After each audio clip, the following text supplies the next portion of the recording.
Ladies and gentlemen, this is the all-new, bold 2022 Hyundai Santa Fe SEL. And today I'm going to show you how this is the loudest option that you can get in its segment.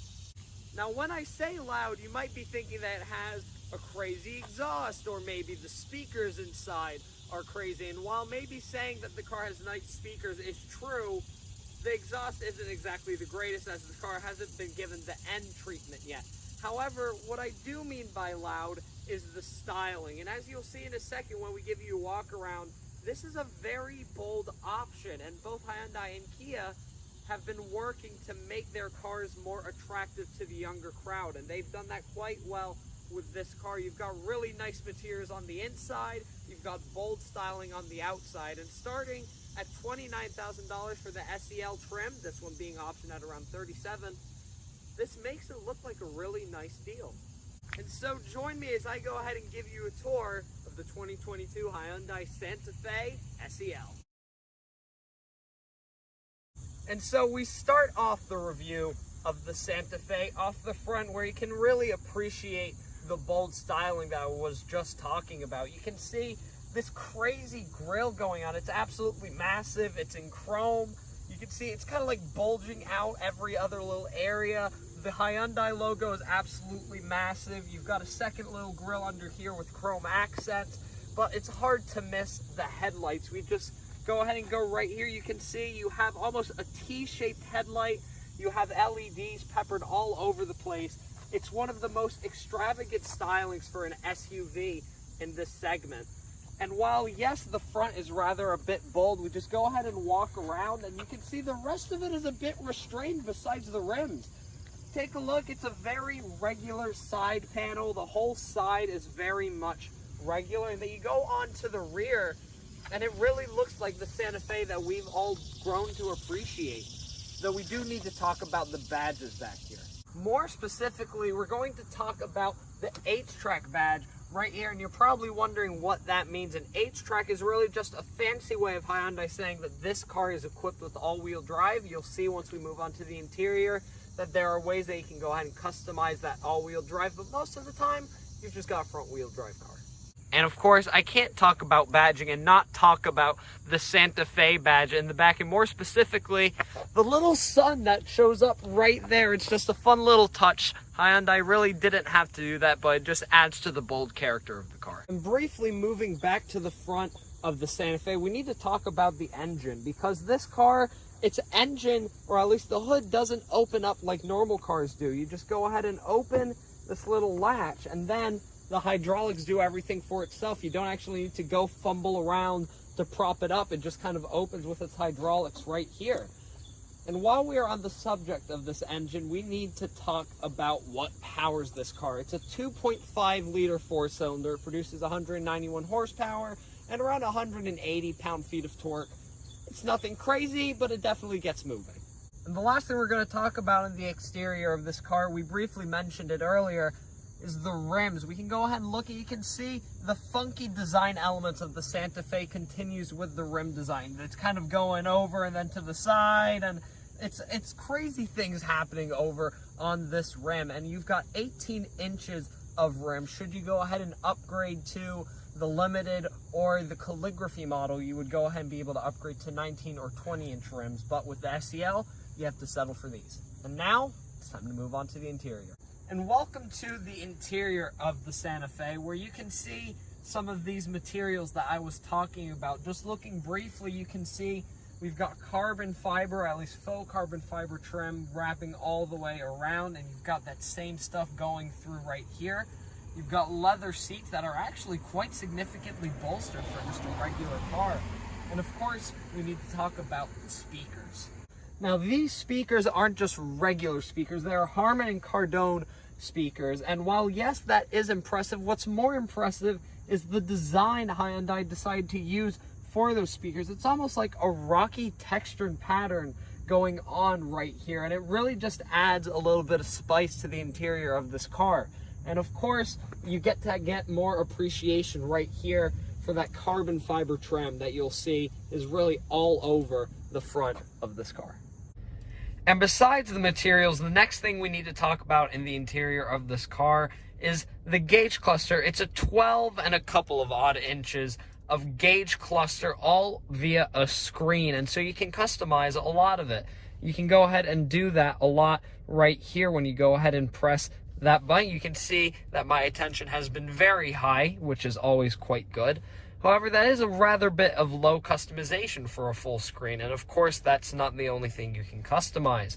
You can go ahead and press the button right above that, and then you start to see more options that can show you all sorts of interesting bits, like your miles per gallon, how efficient you are, what time it is, your speed, and so on. You can go ahead and press that button again, and now it gives you a compass, and there's actually no customization. It just kind of tells you where you're going. In this case, we're facing north.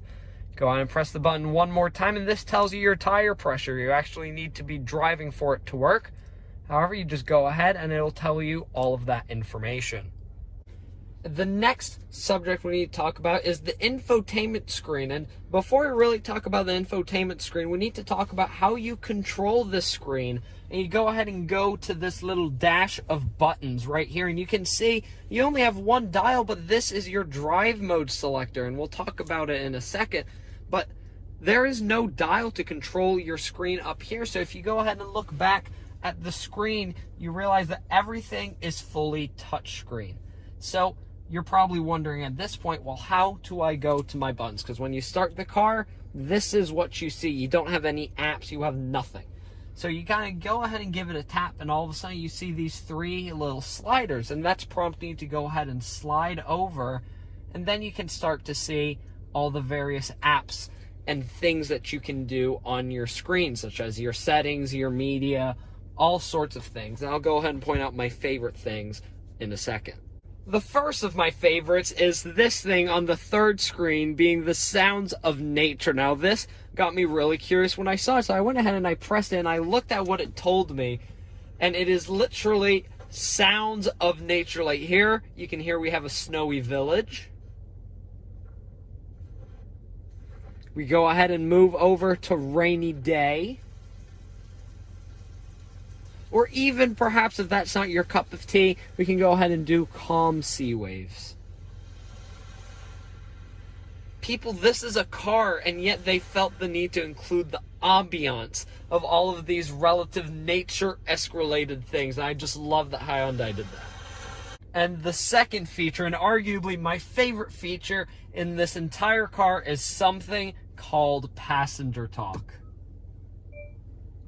Now, this passenger talk feature is arguably one of my favorites, because right now I am projecting my voice a little bit so I can reach the camera, but if I'm talking in a normal voice, it really much sounds something like this, and that might be a bit hard for the people in the passenger to hear me. So with that said, Hyundai created a feature where the people in the back could hear me louder through the rear speakers. So for reference, I'm going to talk in my normal voice just like this. And now I press the Talk Now button. Hello everybody, this is Alex Automotive speaking. I hope you've been enjoying the video so far. Please consider liking and subscribing if you've liked what you've seen. Now, the reason why I say that this is my favorite feature in this car is because of how useless it really is. Now, the brother or sister of this car is the Kia Sorento, and the Sorento offers third row seating. However, as I go ahead and make the run over to the back, we go ahead and rip off this cargo cover right here. You can see there is no seating available back here. You do have a lot of storage, what the owners of this car have already gratefully used. And you can go ahead and open this right here, and this is where you start to see where you would have had your third row seats. If we go ahead and take that cover out, we go ahead and rip this little styrofoam space right here, which you can use for storage. You can see this is where there would have been space for third row seats, but it's just not available for this car. However, Hyundai still kept the passenger talk features so they could talk to the non-existent third row passengers, because the two speakers that you see right here, those are the only speakers that get the passenger talk audio. Those are the only two speakers in the entire car that have my audio fed through. So this feature was made for the third row passengers, but there are no third row passengers on this car. And that, ladies and gentlemen, is why it's my favorite feature in this entire car. And besides the fantastic passenger talk feature, which I seriously just love, there are other more important things that we do need to talk about in this car. And the first of which is the lack of a parking lever, a shift lever. Really, there is no way immediately to go ahead and shift, and that's because you have little buttons that do everything for you. Right now, of course, we're in park. If you go ahead and hold the brakes, it'll go in reverse, and a parking camera shows up right there. Neutral, you go ahead and press it down, and it's the same thing for drive. It's all done via buttons, which depends who you are. I personally like it because it adds to the nice smooth look to this car instead of having to have a big bulging parking lever. But for others, that might be a bit of a turnoff for this car. Now, another benefit to not having a parking lever in this car is the sheer amount of space that you gain, which is one of the selling points with this car. All of the space that you get. Now, you go ahead and look right under here. Normally, that would all be occupied by shifting and gears and all of that stuff. But now, you've got a big storage console under here. You have a 12-volt outlet. You have a USB right there. And you can see the owners have put no shame in putting as much stuff in there as they can. And it really adds to the spacious feel of this car. That go ahead and continues right here. You have this little inlet where you can go ahead and put pens, cards, stuff like that, because there is a little lip right there, so stuff like papers won't easily fall out.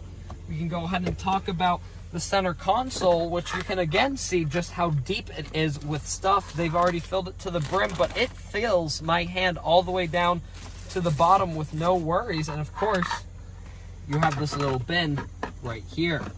While we're on the subject of storage, you can go ahead and see Hyundai did go ahead and give you a nice little storage panel on the door, but on every single door panel, and there is no lie to this, each and every single door that has the storage panel, there's this little circular sign that prompts you, do not put bottles with no caps on them. Make sure it is a water bottle, because you can go ahead and look at the little cup holder that they've thrown in there. It's at an angle, so it makes it easier for you to grab it. But if you are one of those people who likes to get like a McDonald's cup, but for some reason you're a psychopath and you don't put the lid on it, Hyundai is telling you, do not do that! That's the end of the world if you do that. It is on each and every single one of the doors. I love that they've put on each and every single one of the doors. Hyundai really doesn't want you to screw that up. And I'm going to act like this isn't our third time retaking this clip, because obviously it isn't. Moving on to the center console, where we can talk about more storage and more cup holders. You can see right here you have one cup holder, and this right here normally is covered. You go ahead and press it down, and right here you have another cup holder. So if you want to go ahead and put your cupless drinks right there, or your lidless drinks, I should say, this is where you put them. Hyundai hasn't put the little circle logo saying, do not put your topless drinks up there. That would be bad. And so if you want to do that, this is where you go ahead and do it. Of course, right here you have a USB, and we have a wireless charger right here. We're going to go ahead and hope that it works. You know that it works if that turns yellow, and it has, and it is indeed charging. And the third time is a charm. It works. And now we're going to go ahead and wrap up the front interior segment with this car by talking about three things. We're going to start with the drive selector. We're going to go into the screen one more time, and of course the panoramic sunroof. Starting off with this little drive mode selector, there are three. You have smart, you have comfort, and the best one is sport, because when you go ahead and go to sport, it becomes all sporty. I'm going to go ahead and move it back to comfort again. You can see it changing. You go to sport and it becomes red. All 191 horsepower are going to come raging more readily now that you are in sport. And of course, go ahead and back down and you have a snow mode right there. Right in the middle, you have a little lock that locks your all-wheel drive into place. That forces your all-wheel drive system to work. So if you decide to take your 2022 Santa Fe SEL off-roading in the hard dune tracks or in the snowy areas, you want to go ahead and lock that all-wheel drive on. The last thing we need to talk about, like I mentioned, is the panoramic sunroof. Now, you go ahead and press this button, and it just kind of goes and whirs back, and it whirs back really quickly, and it even brings this automatically. It all does it very rapidly. One of the fastest I've seen in any cars, and I absolutely love that. Now onto the rear of the 2022 Hyundai Santa Fe SEL. Well, there are a few honorable mentions to talk about. The first of which is this armrest, this exceptionally hard to get armrest. It does come with 2 cup holders. Feel free to put lidless cups here because Hyundai hasn't put that little circle saying do not put lidless cups here or you will die. So you can go ahead and put that right there if you want to do that. Here is a good spot to do it. Going ahead and going down right here, you can see you have 2 USBs. Right on the passenger side, you have a little storage area. The seat right here doesn't have that in the name of cost savings. Go ahead and start talking about the speakers. The same rocky design has been kept for the Harman and Kardon speakers right there. And well, yes, you still cannot put lidless cups right here. It is on this door panel. It really is right there. Do not put a lidless cup. Don't do it. The rear occupants of the Santa Fe do get some comfort back here in the sense that you do get reclining seats. You go ahead and press this little lever right here and you can see the seat will move all the way up, but it'll also recline very far back to where if you go ahead and take a look, it is quite comfortable right here. Like, I can get used to this. This is fantastic. And these seats are seriously among the most comfortable seats I have sat in. So you can be in comfort even if you are a rear occupant. And we're gonna end the review with this, the key. And so this key is how you go ahead and open, unlock, and do all sorts of various things. Though the thing we need to talk about is how you go ahead and access the trunk. You go ahead and press this button on the key, and magically, it just starts opening up. It does it fairly quickly. You can go ahead and customize how high you want the trunk to open. You can customize in the infotainment screen how quickly you want it to do it. But if I can go ahead and get my cameraman to come along with me, there is one thing we need to talk about in the trunk that we haven't done quite yet, and that is right here, these buttons right there. So you see you have an L and an R. You go ahead and press those down, and magically, the seats drop right down. So if you need to go ahead and put some wood in the back of your car, you need to put a bike, you need to do something, and you don't want to possibly have to come all the way to the front to go ahead and to put your seats down, you can just go ahead and press those 2 buttons, and while you're at it, you can go ahead and light your cigarette at the 12-volt power outlet right there. And ladies and gentlemen, that was your tour of the 2022 Hyundai Santa Fe SEL. Thank you so much for watching, everybody, and that was Alex Automotive. This is Alex Automotive speaking. I will be your captain for the day, and I hope you have a safe and enjoyable ride.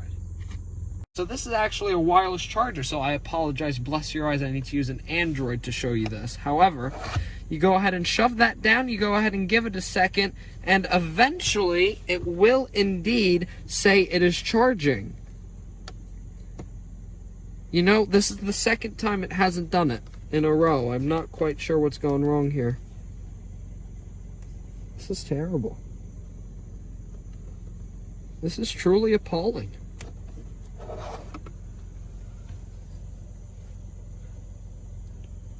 Alex Automotive appears to be doing something wrong. And now we're going to go ahead and wrap things up on the front end of the interior of the Hyundai Santa Fe. That was a mouthful, wasn't it?